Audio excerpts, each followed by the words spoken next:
This is the Global Podcast Network, where executives and professionals connect, share, and inspire. Stay tuned for the conversations that drive success.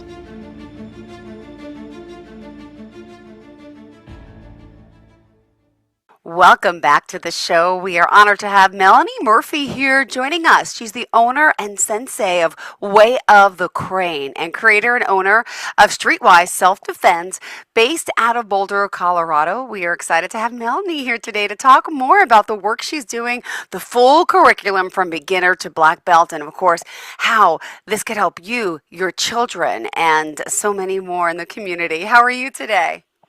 I'm doing very well. Thanks for having me. Well, I'm excited to talk to you. I mean, wow, this is beautiful, amazing. You hear so much crime, so many people getting attacked. Look, I'm from New York. I don't know what it's like in Boulder, but I just feel no place is safe. I'm always more on the protective side, especially with my children.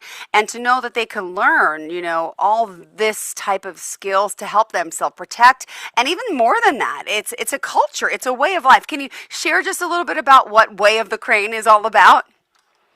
Way of the Crane is about bringing a kind of a peaceful philosophy into a moving art form.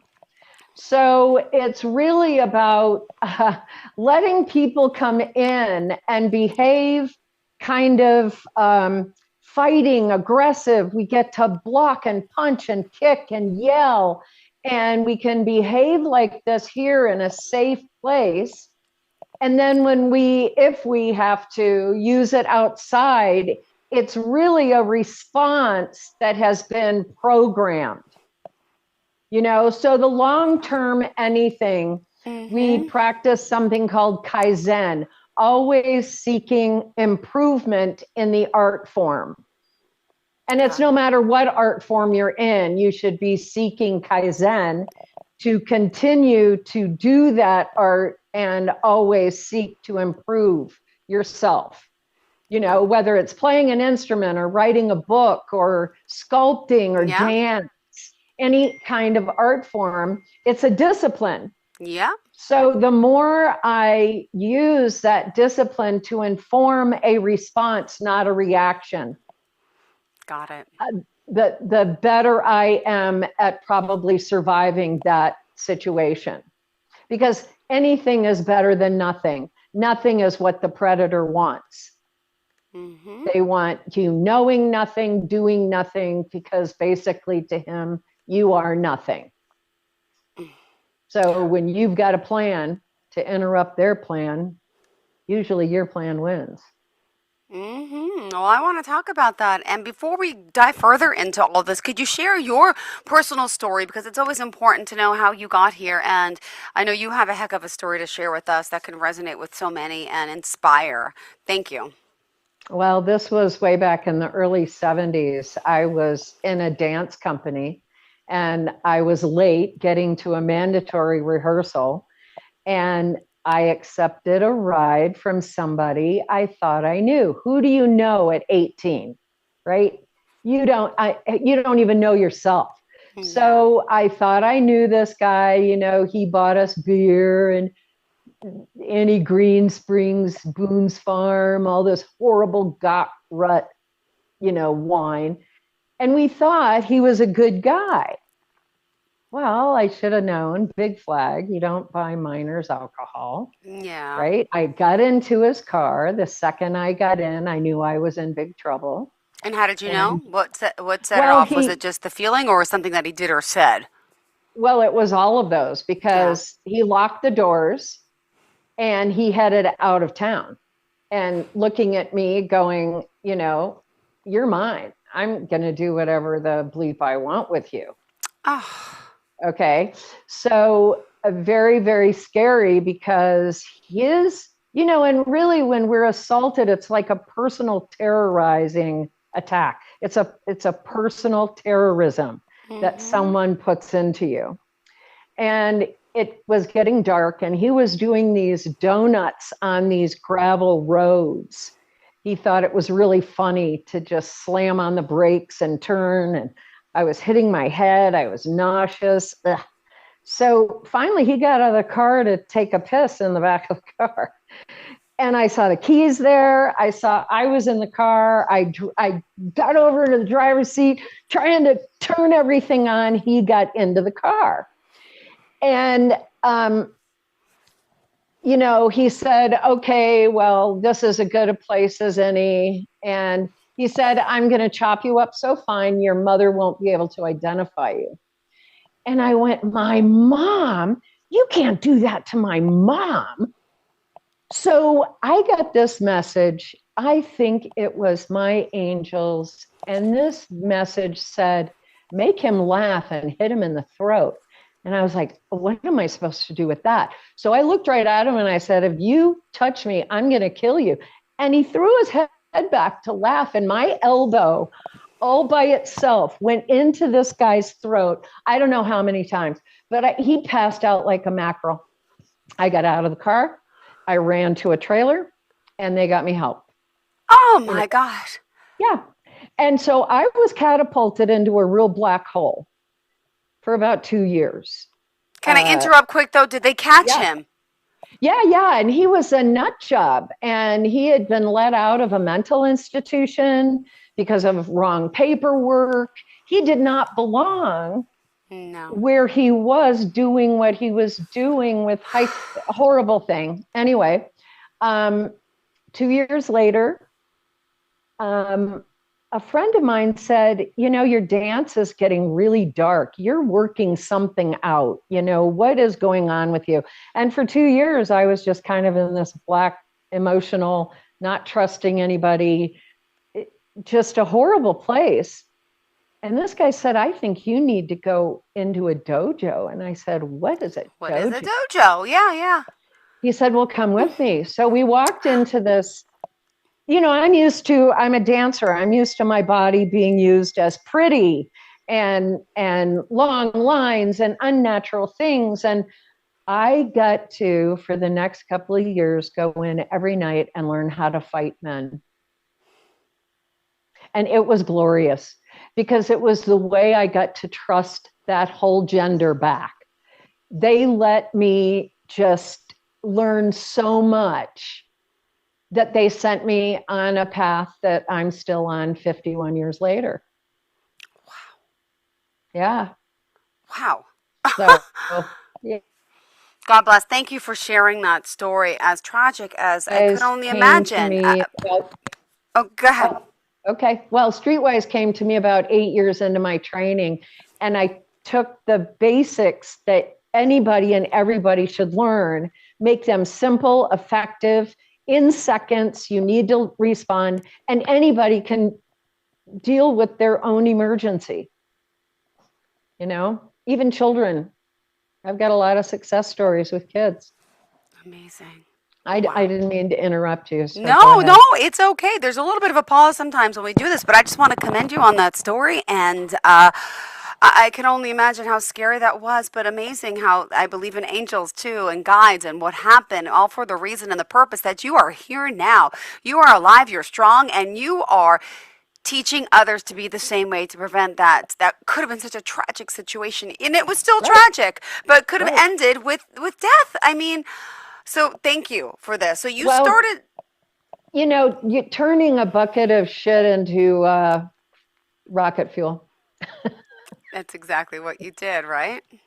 Right. I mean, after those 2 years, it's like, I'm not going to let this change who I am and what I am and what I'm supposed to be. And I think through tragedy, sometimes we're really set onto a path that's not easy, but it's your path. Yeah. And now let's talk specifically about what you are doing. I know you have students coming in soon. So again, this is a little introductory type of show. We're going to have more again next week. We're going to do another full show in replace of this. But you started this self-defense course in 83, right? And then you took over a school in 88 and you've been doing this ever since? Yep. Wow. Yep. That's me. Well, and now the school is all mine. I bought my own building in 2003. And, I'm always supported. And I just barely make it, or I have a little left over. But the people who walk in want to be here, Well, and what are some of the types of things you are teaching your students? What are some of the classes, the courses, shall I say? Well, if you're here for the long-term training, you start out with just learning each move individually. It's what we call the basics. It's like learning the notes on your instrument. Mm-hmm. You need to know what goes where, how it feels, what name and technique goes. And then we go into something called kata, Yeah. which is a beautiful blend of the dancer and the warrior, which you blend speed and grace and fluidity and power and all these dynamics. And the more you practice katas that you know, just like a musician, the better you are at playing that, at doing that. So the long-term repetitiveness of doing something brings so much joy. Yeah.